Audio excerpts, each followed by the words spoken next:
Bonjour à tous. Eh bien, merci de participer à ce nouveau webinaire de DSM. Donc, je vais vous expliquer l'outil déjà, et ensuite on pourra commencer. Donc, l'outil s'appelle Livestorm. Il vous permet d'interagir. Donc, il y a un onglet chat sur lequel vous pouvez passer vos commentaires, poser des questions. On vous y répondra avec plaisir. À la fin du webinaire, il y aura quelques questions qui vous seront posées pour réaliser un sondage. Donc, je vous inviterai également à participer. C'est également très simple. Donc, le sujet aujourd'hui, partenaire IT, la sécurité passe aussi par vos contrats. Comment vous protéger si vos clients sont victimes d'une cyberattaque? En fait, l'idée de ce webinaire, c'est de sensibiliser les partenaires IT, tous les services providers, tous les opérateurs du monde de l'informatique luxembourgeois autour de nouvelles responsabilités qui, en réalité, existaient moins dans le passé qu'elles n'existent aujourd'hui. Et par rapport à ça, l'un des outils qu'il faut avoir à l'esprit, qu'il faut être capable de maîtriser et d'adapter à ces nouvelles réalités, eh bien, ce sont vos contrats, ce sont vos conditions générales de vente, et c'est ça qu'on va essayer aujourd'hui de vous présenter. Alors, la manière dont on a décidé de subdiviser cette présentation, c'est d'abord de faire une petite introduction pour montrer la réalité telle qu'elle se présente aujourd'hui, notamment dans le contexte actuel du Covid et de l'explosion soudaine extrêmement rapide du télétravail dans les entreprises. Dans un premier temps, on va parler des aspects contractuels. Quelles sont vos obligations? Tout ça, la plupart d'entre vous les connaissez déjà depuis longtemps. De ce point de vue-là, la responsabilité des opérateurs IT restera la même. Simplement, les risques factuels, les risques de cybersécurité sont peut-être plus grands. Mais dans le contexte aujourd'hui, il y a des outils qui permettent de répondre à ces réalités qui préexistaient. Et le deuxième aspect, qui là est un petit peu plus nouveau, c'est le RGPD. Alors, on a beaucoup parlé du RGPD depuis 2 ans maintenant.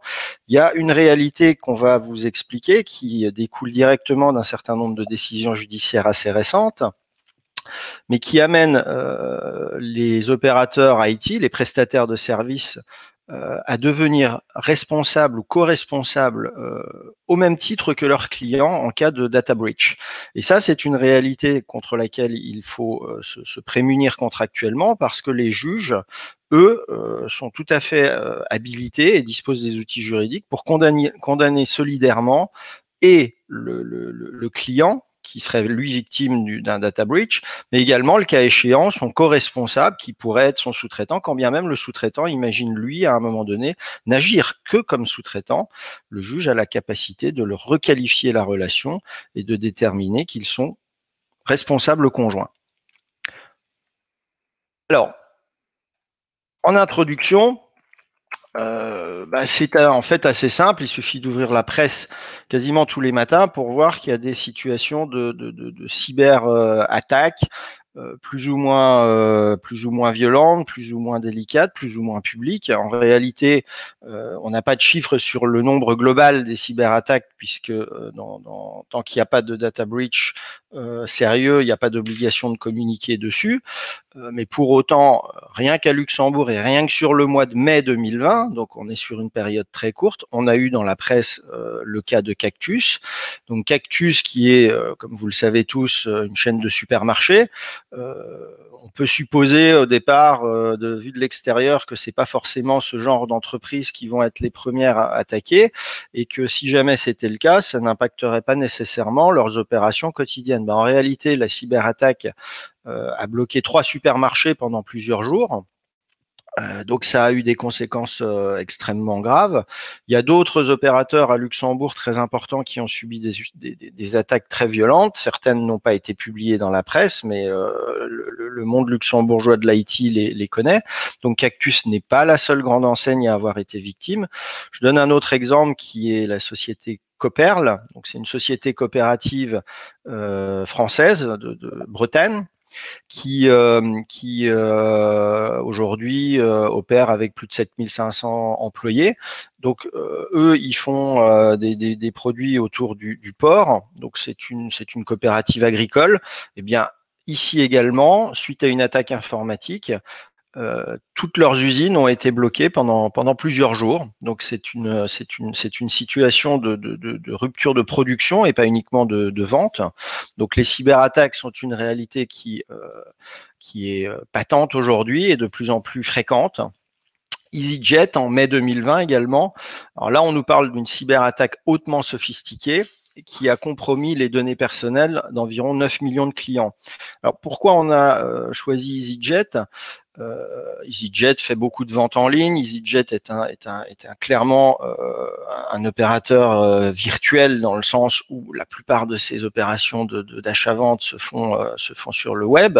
Donc effectivement, de ce point de vue-là, pour l'aspect vente, ils sont extrêmement sensibles tous les aspects informatiques. La particularité ici, ce sont les suites légales. Aujourd'hui, EasyJet fait face à une class action au Royaume-Uni où on réclame 20 milliards de livres. Donc, il y a toute une série d'avocats qui... Alors, le fonctionnement d'une class action au Royaume-Uni est le suivant. Toutes les victimes se regroupent et demandent une indemnisation à l'entreprise qui correspond en partie à la perte au gain qui a été réalisé alors qu'il y avait une situation qui était anormale, une situation que les tribunaux vont pouvoir sanctionner. Et donc, c'est ce qu'on appelle en droit anglais les punitive damages. On ne va pas se contenter de réparer le préjudice subi par les personnes, mais on va également punir l'entreprise en la privant du bénéfice qu'elle aurait pu réaliser. C'est ça le principe de la class action. Alors le montant, il est toujours très très élevé au départ. Ce qu'il faut savoir, et il suffit de regarder les cas tant aux États-Unis qu'en Angleterre, disons dans le monde anglo-saxon, c'est très fréquemment plusieurs millions, centaines de millions de dollars, de livres qui arrivent en fait à la fin au titre des condamnations. Donc aujourd'hui, les cyberattaques génèrent des pertes d'activité, des pertes de production, des pertes de vente, mais également des risques de sanctions considérables vis-à-vis des personnes concernées. C'est l'objet de cette class action. Il y a un dernier volet qui ne s'est pas encore déployé, ce sera l'éventuelle sanction qui pourrait être prononcée par l'autorité de protection des données contre EasyJet. Et là, on entre directement dans la problématique du RGPD. Le data breach, non seulement mêle les entreprises dans des situations compliquées vis-à-vis de leurs clients, vis-à-vis de leur capacité de production et vis-à-vis de leur capacité de vente, mais également les soumet à des risques financiers énormes, directement liés au RGPD, et qui viennent en fait les punir parce qu'on considérera soit qu'ils n'ont pas mis les mesures nécessaires pour préserver leur sécurité informatique, ça c'est une hypothèse, soit dans d'autres hypothèses qu'ils n'ont pas rempli les autres obligations du RGPD. Donc la sanction jusqu'à 20 millions d'euros, 4% du chiffre d'affaires, sachant que ce n'est pas le plus élevé des deux, puisqu'il y a des sanctions qui ont été données jusqu'à 100 millions de livres sterling par l'autorité anglaise. Donc le montant de la sanction variera. Nature, gravité, durée de la violation, nombre de personnes affectées, degré de responsabilité du responsable de traitement et du sous-traitant, et les différentes mesures techniques et organisationnelles mises en place pour éviter ce genre de situation. En fonction de ça, l'autorité de surveillance de protection des données déterminera le montant auquel elle condamnera l'entreprise. Deux exemples intéressants. Marriott International. Ils ont subi une amende de la part de l'autorité anglaise de 99 millions de livres sterling. Ça, c'était sur base d'une violation qui était intervenue en 2018.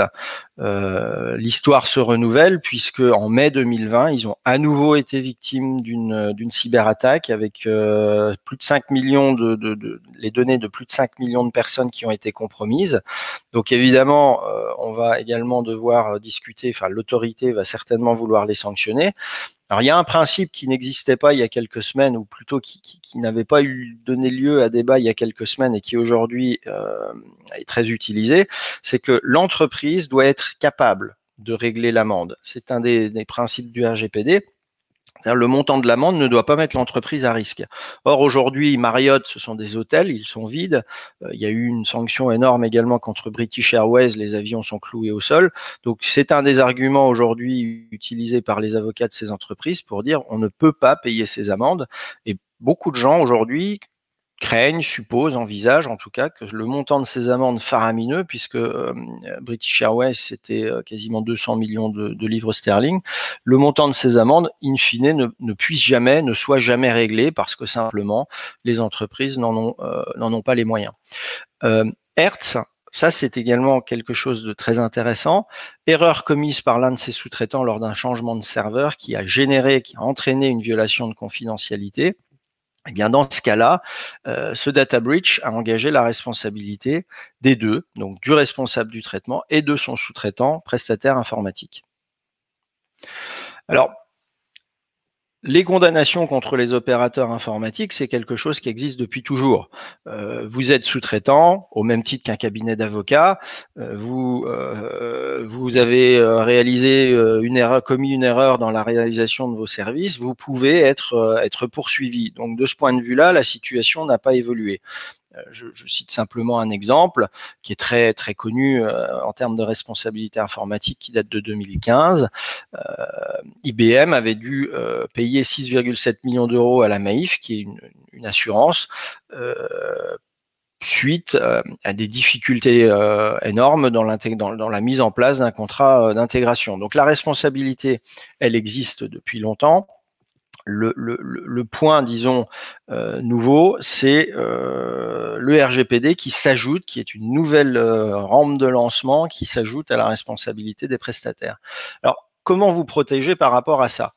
Tout d'abord, il faut déterminer quel type d'obligation vous devez remplir.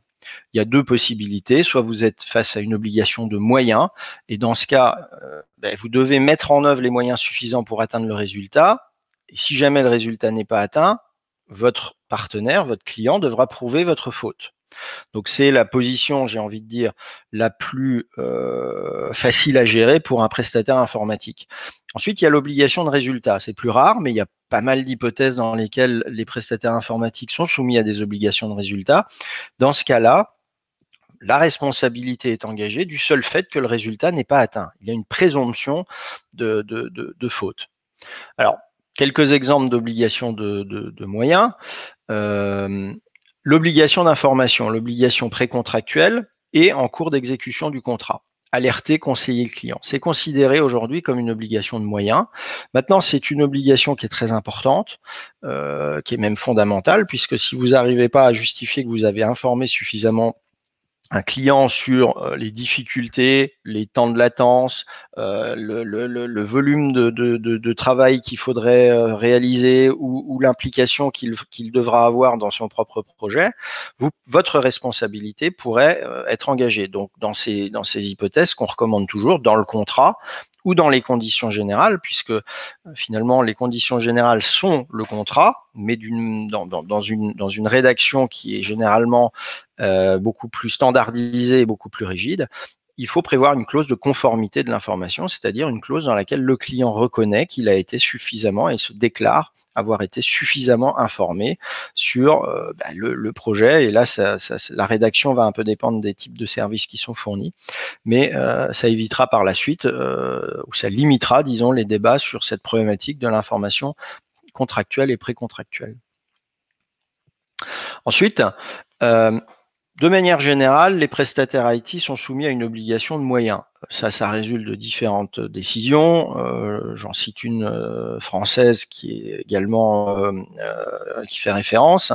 L'intégration d'un logiciel, on ne peut pas imposer une obligation de résultat parce que notamment, le projet réside en grande partie sur la collaboration active du client. Donc, si le client ne collabore pas, le projet ne peut pas avancer, et donc ça ne peut pas être une simple obligation de résultat ou le simple constat que nous n'avons pas réussi à intégrer le logiciel dans les délais serait suffisant pour engager la responsabilité du prestataire. Donc ici aussi, on est dans une obligation de moyens.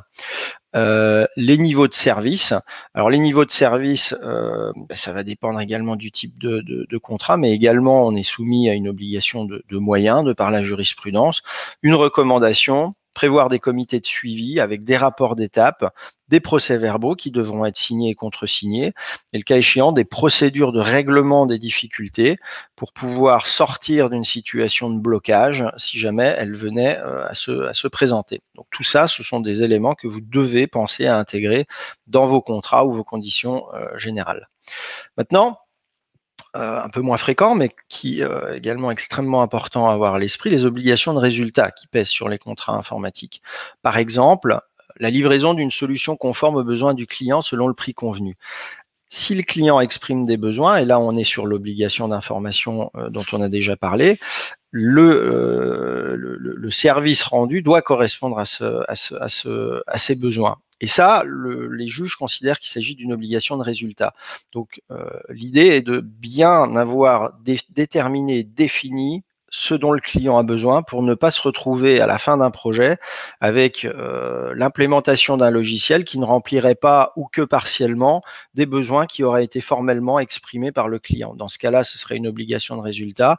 Et le simple constat que les besoins, ce qui a été demandé par le client n'ont pas été réalisés suffira à engager la responsabilité du prestataire IT.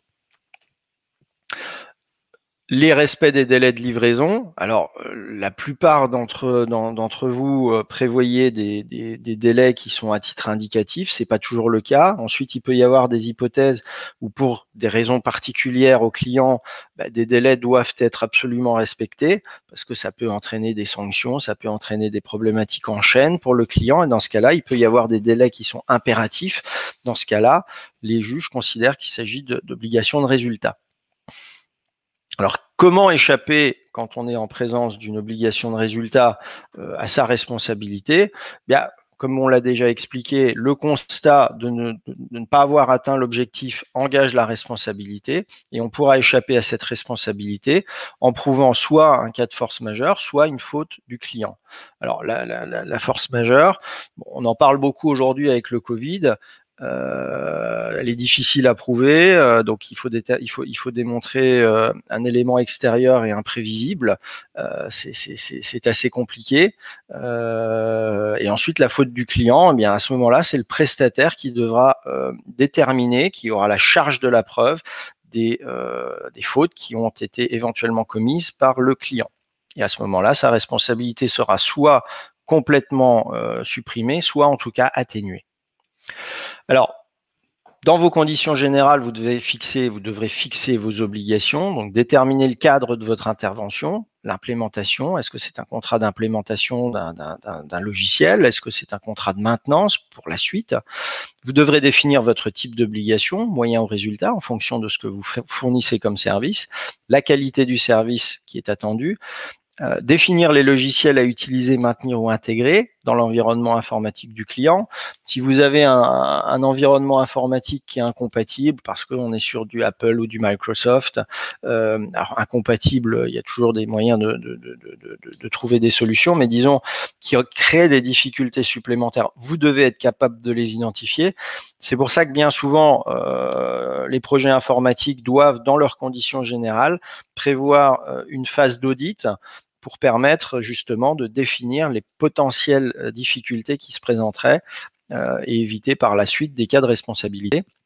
Ensuite, vous devrez définir les droits à évolution, mise à jour des logiciels propriétaires, dans l'hypothèse où le prestataire est lui-même propriétaire du logiciel, ou alors des logiciels tiers, lorsqu'il s'agit d'implémenter le logiciel d'une autre compagnie au sein d'une entreprise. Et dans ce cas-là, vous n'avez pas la main sur cet autre logiciel ou cet autre environnement que vous allez utiliser. Et à ce moment-là, il faut que vos conditions générales distinguent bien ce que vous êtes capable de maîtriser, parce que vous êtes soit le propriétaire, soit l'implémentateur, de ce que vous ne pouvez pas maîtriser, qui vont être le logiciel tiers, les mises à jour du logiciel tiers, etc. Ça doit être très bien défini dans vos conditions, sinon votre responsabilité pourrait être engagée si le logiciel tiers venait à évoluer et à rendre peut-être le système de votre client incompatible avec cette nouvelle évolution du logiciel. Et ensuite, définir le niveau de risque financier maximum que vous supporterez par des clauses de limitation ou d'exclusion de responsabilité. C'est ce que je vais expliquer dans un instant. Vous devez également fixer les obligations du client, exprimer ses besoins, prévoir des recettes de livrables dans le respect du planning, fixer les obligations de collaboration. C'est important si votre client doit mettre à disposition du personnel ou des ressources de quelque type que ce soit bien défini, parce qu'un projet peut rapidement déraper si votre client ne met pas à disposition le nombre de personnes nécessaires ou les personnes qualifiées nécessaires pour faire avancer le projet. Les échéances de paiement, très important également. Clause d'adaptation, clause de hardship, ce sont des clauses qui permettent de modifier le prix d'un projet en fonction d'événements soit qui ont été déterminés. Par exemple, c'est des choses qu'on voit s'il y a des problématiques de taux de change. Si vous travaillez en dollars, eh bien vous allez intégrer des clauses d'adaptation en fonction du cours du dollar par rapport à l'euro. Et les clauses de hardship sont les clauses de révision, alors non pas simplement d'adaptation, mais vraiment de révision du prix en cas d'événements imprévus. Typiquement, ces dernières années, on avait des clauses de hardship qui existaient autour du Brexit. Quelles sont les conséquences du Brexit? On ne les connaît pas encore, donc on se réserve le droit de modifier les conditions du contrat par rapport à ce qui se passera. Est-ce qu'il y aura des accords de libre-échange, ou alors est-ce qu'il faudra prévoir des droits de douane, ce genre de choses? Maintenant, on peut aussi intégrer des choses du type Covid-19. Alors, les problématiques de pandémie existaient et certains pays avaient déjà ce type de clause. Je pense notamment à la Corée du Sud qui avait subi le SRAS dans les années 2008. Et c'était qui avaient été bloqués certaines industries avaient été bloquées pendant plusieurs semaines et avaient déjà intégré ces clauses de hardship par rapport à des pandémies qui ne nous avaient touché que de très très loin à l'époque, alors qu'aujourd'hui on est complètement impacté. Donc là aussi, on peut intégrer ce genre de clause dans les conditions. Et ensuite, un point important, la marge bénéficiaire en cas d'interruption du projet. Les projets informatiques sont des contrats d'entreprise. Par le code civil, il est possible pour le client d'interrompre ses contrats quand il le souhaite, mais à ce moment-là, il doit dédommager le prestataire avec qui il a signé. Il doit lui payer l'intégralité des coûts qui ont été engagés, mais il doit également lui payer sa marge. Et alors, déterminer la marge sur un projet qui n'a pas été mené à terme, c'est très compliqué. La charge de la preuve repose sur l'entreprise informatique. Et donc, il est intéressant dans un contrat de prévoir soit des modalités de calcul, soit clairement un montant qui correspondra à la marge bénéficiaire. Comme ça, en cas d'interruption du projet, eh bien, on sait exactement où on va. Les garanties qui sont aujourd'hui celles du prestataire de service, c'est la garantie d'éviction. Si vous vendez quelque chose, vous devez garantir un usage paisible de ce logiciel. Et la garantie des vices cachés, donc un vice caché doit être grave, caché, inconnu du client, antérieur à la vente pour entrer dans cette garantie. Alors, qu'est-ce que vous pouvez faire par rapport à toutes ces garanties et de manière à limiter votre risque financier? Eh bien, vous allez, fixer le type de préjudice indemnisable, préjudice direct ou alors préjudice indirect. Vous allez essayer d'exclure les préjudices indirects. Donc les préjudices indirects, ce sont les préjudices induits par une faute, perte de revenus, le gain manqué, ou alors les pertes subies, c'est-à-dire le coût de remplacement d'un logiciel, le coût de remplacement de certains matériels, etc., etc. Ça, c'est la première chose. La deuxième chose, c'est de fixer un plafond, un montant maximum que vous êtes prêt à indemniser. Donc, vous allez dire, moi, j'indemnise à hauteur de 100 000 euros, 200 000 euros, 300 000 euros. Cette limitation, elle est reconnue par les tribunaux. La seule hypothèse dans laquelle elle ne tiendra pas sera l'hypothèse d'une faute lourde. Et dans ce cas-là, vous risquez de ne pas pouvoir, devant un tribunal, appliquer votre plafond, votre limitation de garantie. Mais dans les autres hypothèses, elle fonctionnera. Ça donnera l'objet d'un débat avec votre client, mais ça fonctionne. Et enfin, les clauses d'exonération de garantie. C'est simplement de dire je ne suis pas responsable du préjudice si jamais il y a un problème. Il y a une seule limite à la validité de ces clauses, c'est que ces exclusions de garantie ne peuvent pas porter sur une obligation essentielle. Si vous vendez un logiciel, vous ne pouvez pas exclure votre responsabilité si vous ne parvenez pas à faire fonctionner ce logiciel. C'est l'obligation considérée comme étant essentielle au contrat. Vous ne pouvez jamais l'exclure totalement. En revanche, les suites et les conséquences qui sont liées à un mauvais usage, par exemple, de ce logiciel, vous pouvez parfaitement les exclure. Ça aussi, ça donnera lieu à une discussion avec vos clients. Et finalement, la clause pénale, c'est fixer un montant maximum, c'est de dire, voilà, s'il y a un problème, quelles que soient les conséquences pour vous, que ça dure une semaine ou que ça dure un an, que votre situation soit complètement bloquée, partiellement bloquée ou de manière très légère, on dit qu'il y a un montant flat fee qui doit être payé et ce montant, ce sera l'indemnisation du préjudice. Ce qu'on appelle la clause pénale, avec deux limites. Premièrement, le juge peut la modifier à la baisse ou à la hausse. Et deuxièmement, il faut prévoir que cette clause soit libératoire de toute autre indemnisation, sinon ça va se cumuler avec d'autres potentielles indemnisations. Et enfin, compétence territoriale, loi applicable, vous devez veiller à ces clauses. On voit encore régulièrement des contrats où ce n'est pas indiqué. À Luxembourg, on est souvent confronté à des contrats qui sont signés soit avec des maisons mères qui sont à l'extérieur du pays, soit qui vont se faire sur des projets qui sont à l'extérieur du territoire et se pose donc la compétence juridictionnelle. Et régulièrement, on aboutit à des compétences juridictionnelles qui sont en Belgique, qui sont en France, qui sont en Allemagne, qui sont aux Pays-Bas, alors même que le prestataire informatique ne le souhaitait pas au départ, simplement il n'avait pas été vigilant ou pas suffisamment vigilant à ce point. Voilà. Maintenant, la deuxième partie de ce webinaire porte sur la protection des données personnelles. Et là, je laisse la parole à Héloïse. Merci. Alors, pour faire écho à ce que disait Maître Lesqueren, les aspects réglementaires ne doivent pas être laissés de côté lorsque vous rédigez vos conditions générales. Et il y a un certain nombre de points que vous allez devoir mettre à charge du client pour exclure votre responsabilité si le projet développé par celui-ci n'intègre pas certains points du corpus réglementaire. Alors, c'est notamment le cas pour la réglementation applicable aux plateformes électroniques ou encore en matière de cookies. Aujourd'hui, un pan majeur de la réglementation applicable qui ne doit pas être négligé et qui doit être implémenté de votre côté, c'est la protection des données à caractère personnel. Non seulement vous devez faire cet effort de mise en conformité en tant que responsable du traitement, en maintenant un registre pour vos traitements liés aux ressources humaines, par exemple, ou en assurant l'information des personnes concernées de manière transparente, mais vous devez également qualifier la relation qui vous unit avec votre client. Cette qualification, elle est essentielle car c'est à partir de là que vous pourrez savoir quelles sont les obligations qui pèsent sur vous et quelle est votre responsabilité, non seulement vis-à-vis des personnes concernées, mais aussi vis-à-vis des autorités de contrôle. Alors aujourd'hui, vous verrez ça sur le slide suivant, chaque acteur se retrouve face à un niveau de risque supérieur à ce qui existait avant, car le RGPD et les sanctions qui s'y rattachent sont indépendantes de ce qui a pu être contractualisé entre les parties. Vous verrez s'afficher deux références d'affaires de la Cour de justice de l'Union européenne, parce qu'en fait, la qualification même de la relation entre les parties peut être remise par le juge. Ça a notamment été le cas en 2019 et en 2018. Dans ces deux affaires, la CJUE avait retenu la responsabilité conjointe de Facebook et du gestionnaire d'un site Internet équipé du bouton « J'aime », ou encore de l'administrateur d'une page fun sur Facebook pour certains traitements. À chaque fois, ces décisions ont été rendues malgré la qualification retenue par les parties au contrat. Il faut donc faire particulièrement attention quand vous procédez à cet exercice.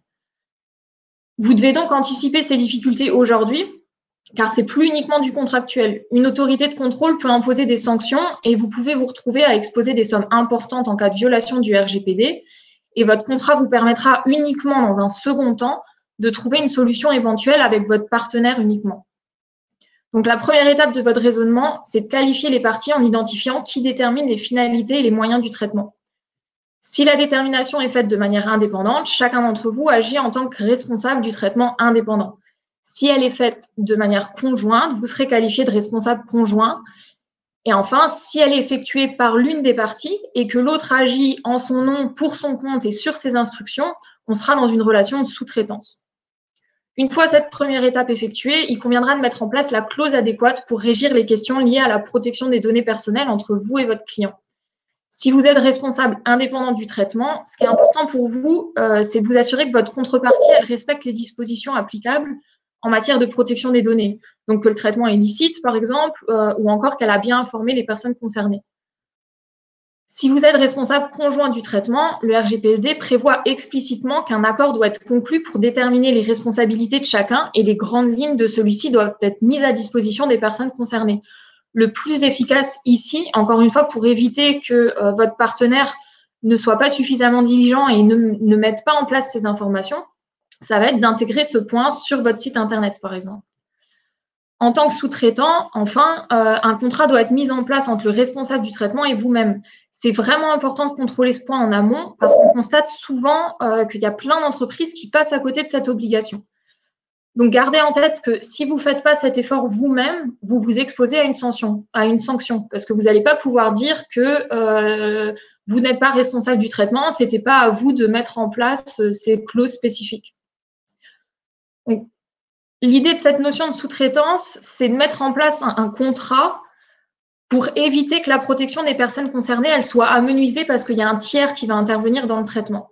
Donc, il faut organiser le contrôle du responsable du traitement, son information ou encore prévoir comment le sous-traitant lui prêtera assistance.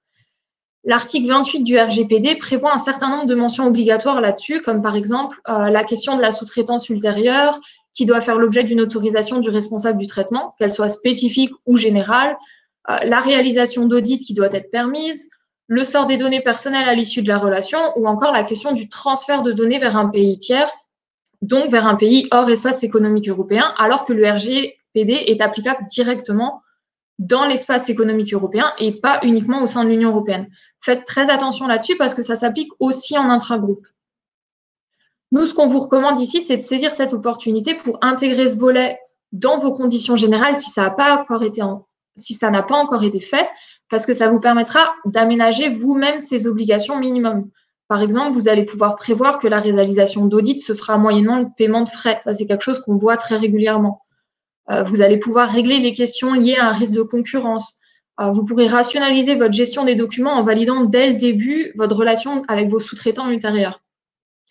Donc, ne négligez pas non plus votre responsabilité. Beaucoup s'imaginent qu'en tant que sous-traitants, ils sont à l'abri de difficultés, mais comme Maître Lesqueren a pu le dire avant, le sous-traitant, il engage sa propre responsabilité, que ce soit pour les dommages causés en raison d'une violation du RGPD ou encore vis-à-vis des autorités de contrôle, puisqu'il peut se voir imposer des amendes administratives. Tous ces points doivent être impérativement contrôlés, car comme on vous l'a déjà dit, on constate souvent en pratique des entreprises passent complètement à côté. Et ne pas avoir de contrat, c'est s'exposer à une sanction. C'est un point aisé à contrôler pour les autorités, puisque c'est uniquement un contrat qui va devoir être prouvé, être produit, et donc ça doit être mis en place impérativement et rapidement. On a vu à titre d'exemple fin mai une sanction de l'autorité finlandaise d'un montant de 16 000 € parce qu'une entreprise n'avait pas formalisé la réalisation d'une analyse d'impact et donc elle ne pouvait pas en rapporter la preuve. En gardant à l'esprit que quand vous avez des violations de données personnelles, en fait, les montants ils sont beaucoup plus élevés. Donc, vous devez impérativement mettre en place un contrat écrit pour être capable de démontrer votre mise en conformité. Et le mieux ici, pour faire face à l'inaction du client, c'est de prendre cette initiative vous-même. Donc, prévoyez des clauses adéquates, organisez votre responsabilité pécuniaire et faites particulièrement attention à ne pas contredire les dispositions principales du contrat. On a pu le constater dans notre pratique à trop nombreuses reprises en reprenant des annexes protection des données personnelles qui changeaient les dispositions applicables en matière de responsabilité qui étaient contenues dans le contrat principal ou même carrément la loi applicable au contrat. Donc, votre mise en conformité ne doit pas apparaître comme un obstacle insurmontable. C'est un pan du droit que vous ne devez pas négliger, mais aussi une opportunité de vous distinguer vis-à-vis de vos clients en proposant une solution aboutie, en proposant une solution qui va être conçue en intégrant les problématiques liées à la protection des données. Alors, voilà, on a essayé dans ce bref webinaire de vous sensibiliser à deux choses essentiellement. Premièrement, vous vous en rendez compte dans votre pratique quotidienne. Il y a un besoin de télétravail, de communication qui est encore plus important qu'aujourd'hui, au mois de juin 2020, qui ne l'était au mois de février 2020, notamment au niveau du fonctionnement interne des entreprises avec le télétravail.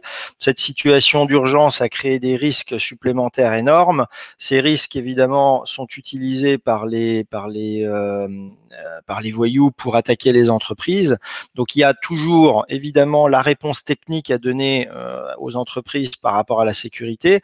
Maintenant, vous, en tant que prestataire, et c'est ça l'objet de ce webinaire, vous avez une responsabilité qui est accrue parce que vous allez devoir intervenir en urgence, vous allez devoir intervenir sur des dossiers où il n'y aura pas beaucoup de préparation parce qu'il faudra des réactions et des réponses quasi instantanées.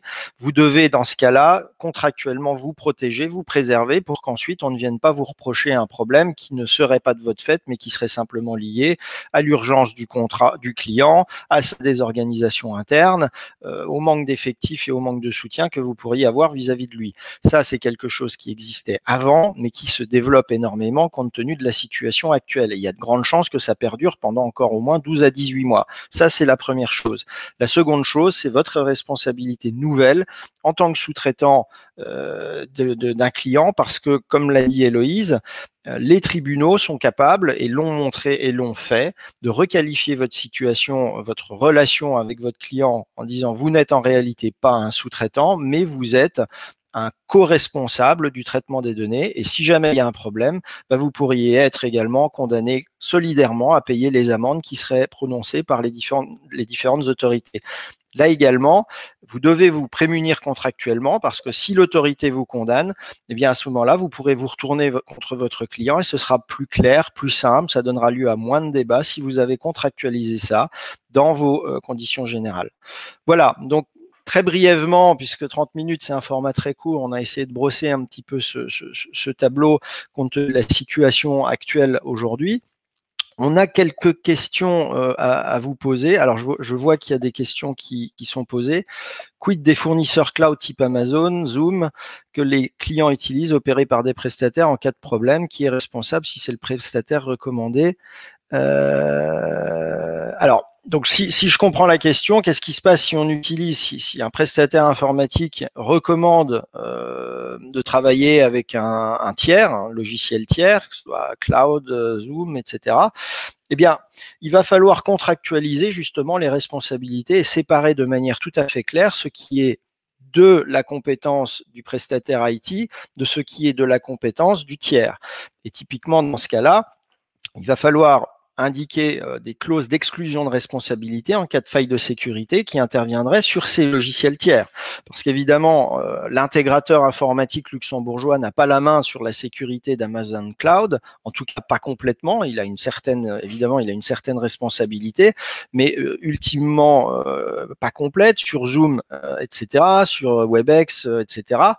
Eh bien, il va falloir prévoir dans les conditions générales et dans le contrat que s'il y a un problème et qu'on est capable de démontrer que ce problème vient du logiciel tiers, eh bien, le prestataire IT n'en subit aucune conséquence. C'est un des éléments extrêmement importants qu'il faudra mettre dans vos contrats. Si vous avez d'autres questions, n'hésitez pas à les poser. En attendant, je vous invite à participer à un sondage. Donc, il y a un onglet à côté de chat sondage.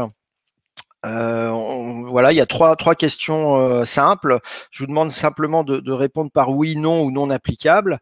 La première, avez-vous déjà été confronté à des litiges du fait de la rédaction, interprétation de vos conditions générales? Donc l'idée, c'est est-ce que dans vos conditions générales, il y a des choses qui n'étaient pas prévues ou alors qui étaient, selon vous, rédigées de manière peut-être pas cohérente ou conforme à votre pratique quotidienne?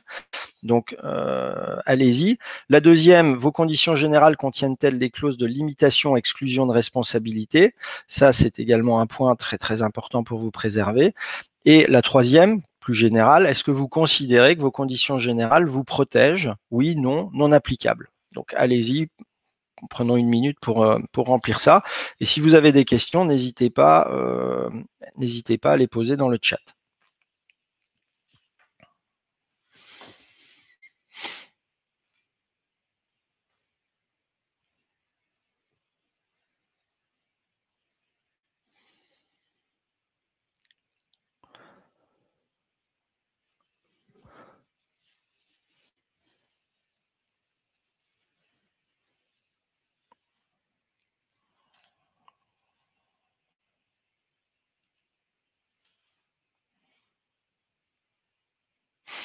Alors, nous, ça nous donne une indication. Est-ce qu'il y a déjà eu des litiges? La réponse est très équilibrée. Donc, je suppose que là-dessus, enfin, nous, notre expérience montre que les entreprises de l'IT sont capables de régler la plupart des problèmes avant les procès, un peu comme les entreprises de construction dans le monde immobilier. Tant mieux, et c'est très bien ainsi. Maintenant, les clauses, les conditions générales, quand elles sont bien rédigées, permettront également d'éviter des débats, y compris au niveau de la négociation du coût, quand il faudra décider de qui va payer les surcoûts. Aujourd'hui, avec le Covid, on voit qu'il y a des surcoûts importants qui peuvent être amenés sur des projets par le télétravail, par les lenteurs que ça peut impliquer, etc. Une des questions à poser, c'est qui va supporter ces coûts. Ensuite, y a-t-il des clauses de limitation de responsabilité? On voit qu'il y a quand même encore certaines entreprises où il n'y en aurait pas. On ne peut que recommander de les intégrer parce que c'est très, très, très solide et très protecteur. Et enfin, de manière générale, vous estimez que les conditions générales vous protègent, ce qui est un excellent bilan. Maintenant, veillez quand même à regarder au niveau de la protection des données si une requalification en co-responsable pourrait vous impacter et à ce moment-là, vous amener à devoir subir ou assumer des risques financiers supplémentaires. Écoutez, un grand merci pour votre participation aujourd'hui. On est très ravis de ce séminaire, de ce webinaire. On a un petit peu débordé, on s'en excuse. Et écoutez, on vous souhaite une excellente journée. Si vous avez d'autres questions, n'hésitez pas à nous contacter, soit sur le LinkedIn, soit sur notre site internet, soit directement en nous envoyant un email. Merci beaucoup.